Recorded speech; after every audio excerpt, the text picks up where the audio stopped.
नमस्कार मेरा प्रिय साथीहरू।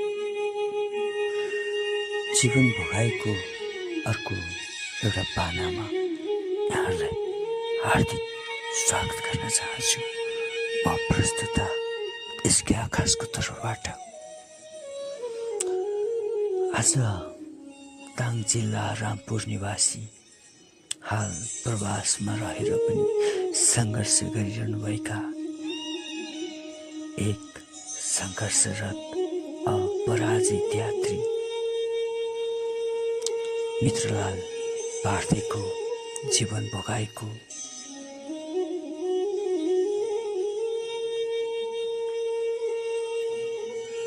आज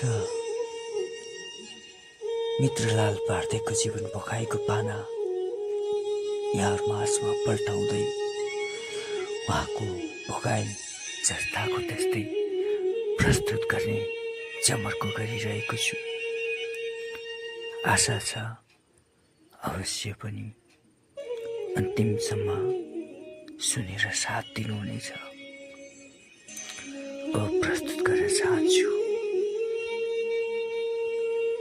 मित्रलाल पार्थेको जीवन भोगाईको कहानी जस्ताको त्यस्तै।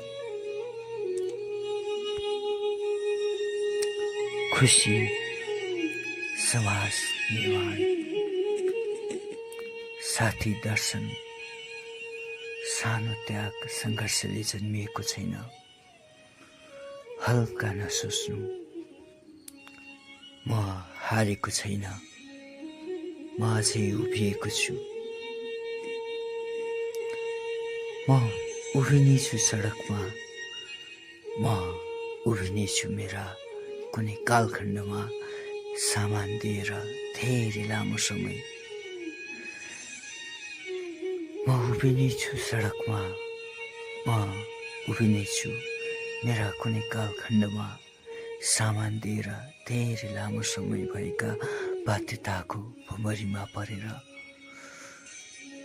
तिर्न मैले नसकेको होलसेलरहरूलाई चुक्ता हर तरहले गरी छाड्नेछु।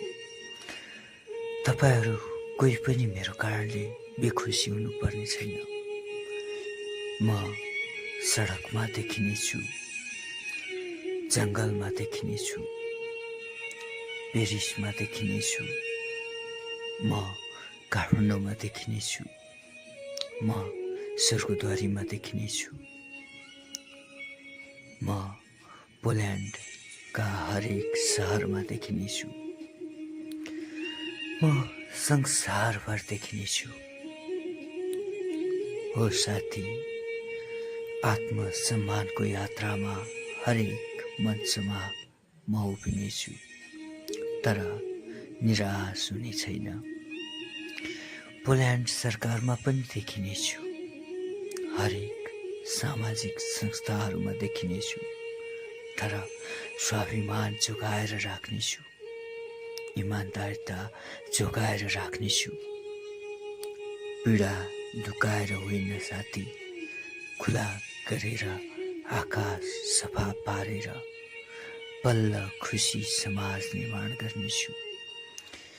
यी मेरा भोगाईहरूबाट मेरा नेपाल हुने प्रियजन साथीभाइ कोही चिन्तित नहुनु, बरु गर्व गर्नु।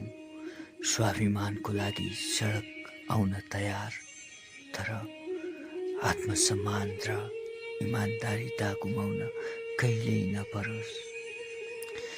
नेपाल सरकारको कानहरूमा म उभिनेछु, पोल्यान्डका सहर, पोल्यान्डका सडकहरूमा म उभिनेछु, होलसेलरहरूको आत्माभित्र म उभिनेछु।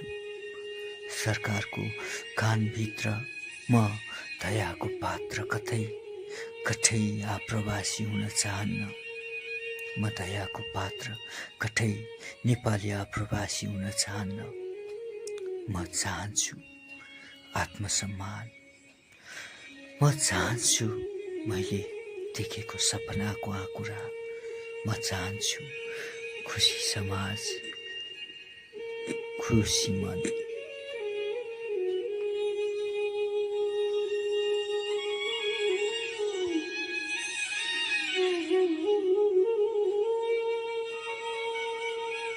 खुसी समाजमा पुग्नका लागि हरेक व्यक्ति पहिले आफ्नै मनभित्रबाट खुसी हुनुपर्छ। सधैँ तनाव, चिन्ता र पीडाको भारी बोकेर हामीले पाएको सुन्दर जीवनलाई नष्ट गर्नु हुँदैन। म यही विश्वासका साथ वर्षौंदेखि सङ्घर्ष गरिरहेको छु। मलाई कसैको दया आवश्यक छैन। मैले कहिल्यै कसैसँग पैसा मागेको छैन। हो साथी, मलाई कसैको दया आवश्यक छैन। मैले कहिल्यै कसैसँग पैसा मागेको छैन। मैले केवल यति भनेको हुँ, मैले समाजका लागि अनुसन्धान गरेर विकास गरेका सोच, अवधारणा र भिजनलाई एक पटक निष्पक्ष रूपमा हेर्नुहोस्, साथ दिनुहोस्। किनकि एउटा राम्रो सोचले एउटा व्यक्ति मात्र होइन, हजारौं मानिसहरूको जीवन परिवर्तन गर्न सक्छ। आज म खुलेर आफ्नो अवस्था बताइरहेको छु। धेरैले भन्छन् ऋणको कुरा सार्वजनिक गर्नु हुँदैन, तर म भन्छु इमानदार मानिसको आत्मा सफा हुनुपर्छ। समाजमा आफ्नो वास्तविक अवस्था भन्न सक्नुपर्छ। सत्य लुकाएर समस्या समाधान हुँदैन। मेरो मृत्यु भयो भने पनि समाजले थाहा पाओस् यसले कहाँ तिर्नुपर्ने छ भनेर। स्वाभिमान, आत्मसम्मानको यात्रामा हिँडेको व्यक्तिले आफ्नो पनि दायित्व निर्वाह गर्नुपर्छ। सफा, खुसी समाज निर्माण गर्नुपर्छ। मेरा प्रिय होलसेलर, आपूर्तिकर्ता तथा सेवा प्रदायकहरूले विश्वास गरेर विभिन्न समय खण्डमा सामान तथा सेवा उपलब्ध गराउनुभयो।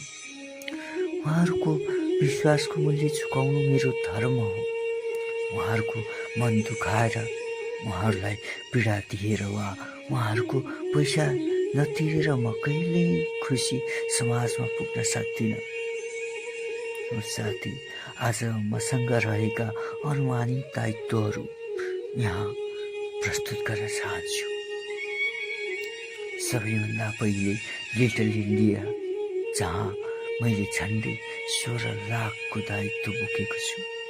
त्यस्तै पिकासोमा झन्डै 16 लाख, हिरामा झन्डै 32 लाख, इटालीमा झन्डै 6 लाख, बेल्जियममा झन्डै 5 लाख, पोल्यान्ड सरकार जो सम्बन्धी दायित्वमा झन्डै 40 लाख, कुरियर सम्झौताको बाँकी झन्डै 5 लाख, ग्यास तथा बत्ती झन्डै 5 लाख, कोठा भाडा झन्डै 15 लाख।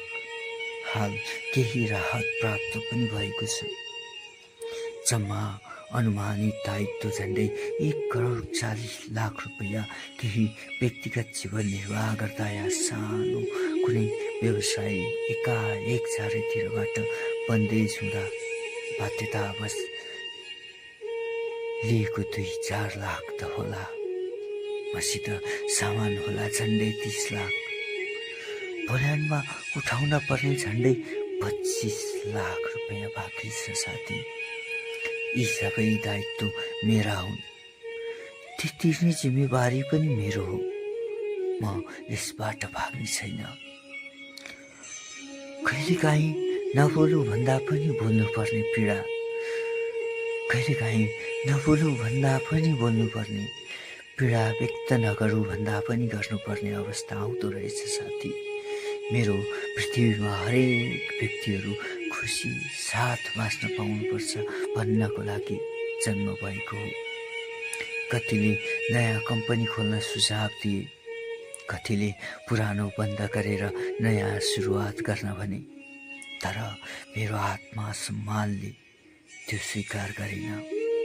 मैले निर्णय गरेँ साथी, मैले निर्णय गरेँ यही पुरानो कम्पनी, यही पहिचान, यही सङ्घर्षबाट सबै दायित्व चुक्ता गर्नेछु। त्यसैले बन्द भएको कम्पनीलाई पुनर्जन्म दिएको छु।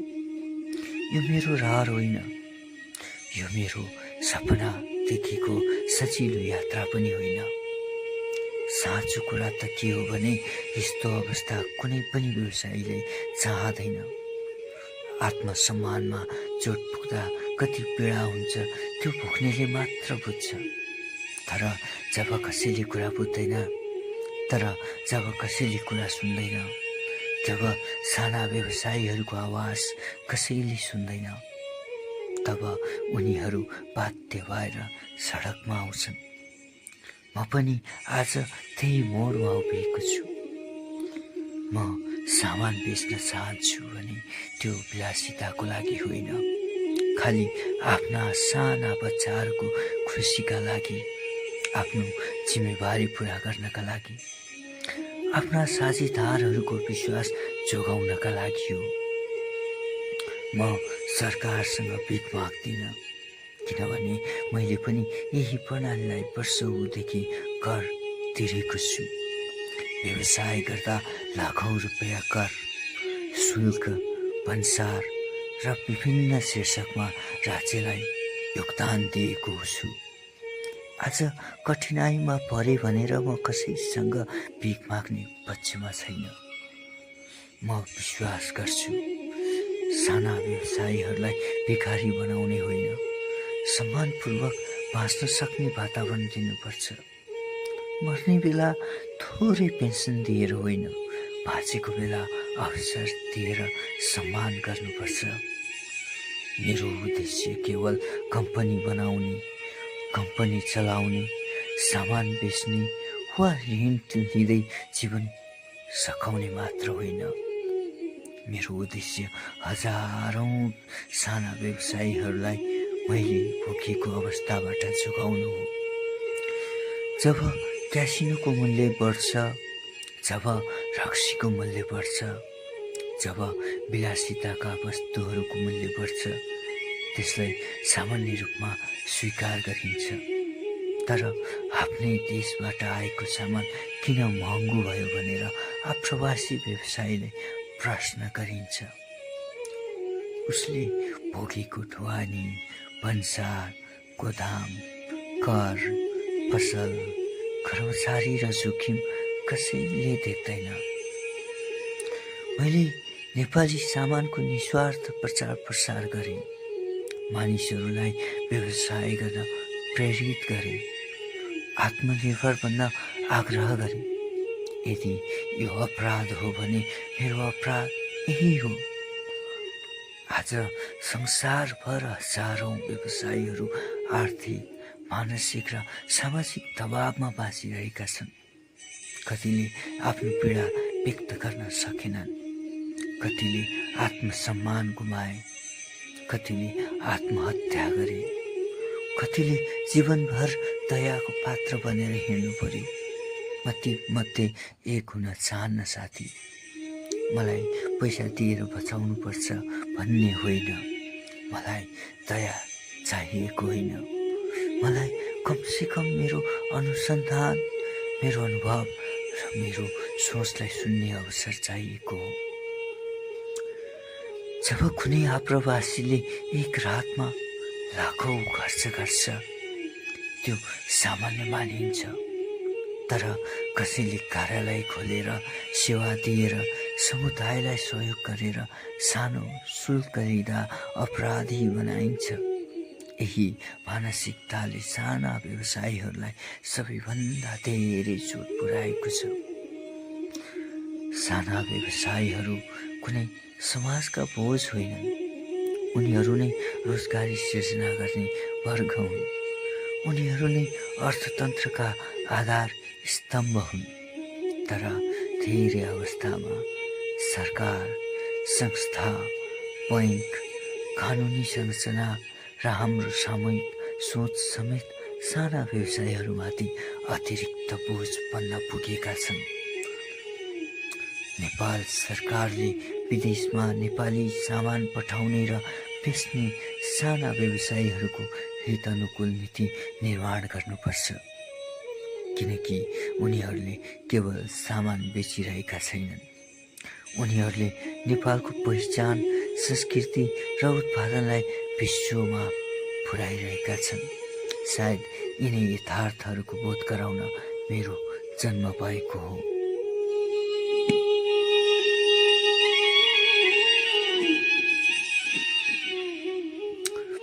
म विश्वका तमाम इमान्दार व्यवसायीहरूको पीडा बुझ्छु। उनीहरूलाई आर्थिक, मानसिक र सामाजिक बन्धनबाट मुक्त गर्ने सोच नै मेरो जीवनको उद्देश्य हो। म न पोल्यान्ड सरकारसँग डराएर बाँच्ने मान्छे हुँ, न कुनै सिस्टमसँग, न जेलसँग। मेरो सङ्घर्ष कसै विरुद्ध होइन, अन्याय, बेवास्ता र गलत सोच विरुद्ध हो। म कानुनको सम्मान गर्छु, तर आफ्नो आवाज दबाएर बाँच्ने पक्षमा छैन।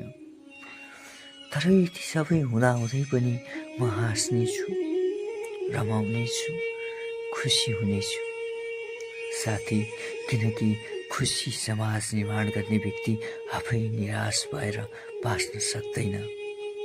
म हारेर होइन, सङ्घर्ष गरेर अगाडि बढ्नेछु। मलाई बुझ्नेहरूले बुझ्नेछन्। भगवान रामले 14 वर्ष वनवास बिताउनु भयो। पाण्डवहरूले गुप्तवास भोगे।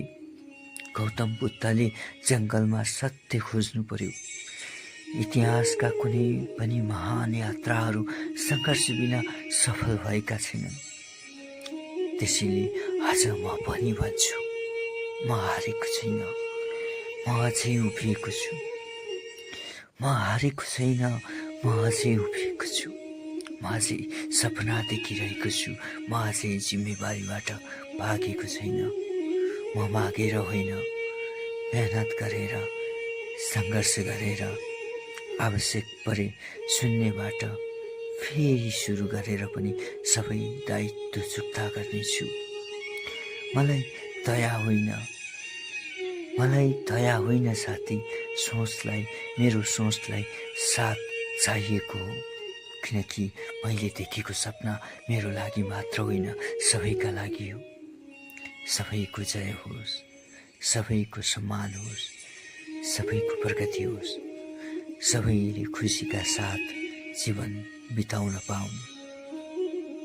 संसारका आप्रवासीहरू आत्मसम्मान, स्वाभिमान, इमान्दारिता जोगाउन जन्म भएको पृथ्वीको एक आप्रवासी, एक सङ्घर्षरत आप्रवासी तर अपराजित म मित्रलाल पार्दै।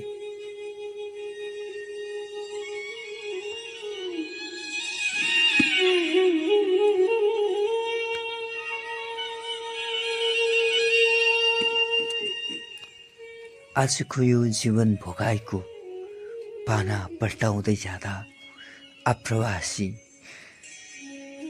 मित्रलाल पार्दैको पानामा आइपुग्दा यहाँहरूमा आसमा फुकेका सबै भावनाहरू अन्तिमसम्म सुनेर साथ दिनुभयो भन्ने मलाई पुरा विश्वास छ।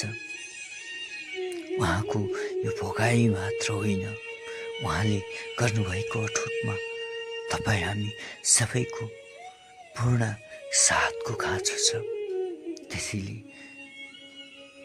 आज हामी उहाँको भावनाको सम्मान गर्दै, उहाँले चालेका पाइलाहरूको लागि शुभकामना सहित उहाँलाई साथ दिनका लागि पनि म सम्पूर्ण तपाईहरूलाई अनुरोध गर्दै आजको यो छोटो बसाइबाट म प्रस्तुता एसके आकाश पनि यहाँहरूमाझबाट ओछेल पर्न चाहन्छु। हस्त फेरि अर्को जीवन भोगाइको पानामा भेट्नेछौँ। त्यतिन्जेलसम्मको लागि बिदा दिनुहोस्। नमस्कार।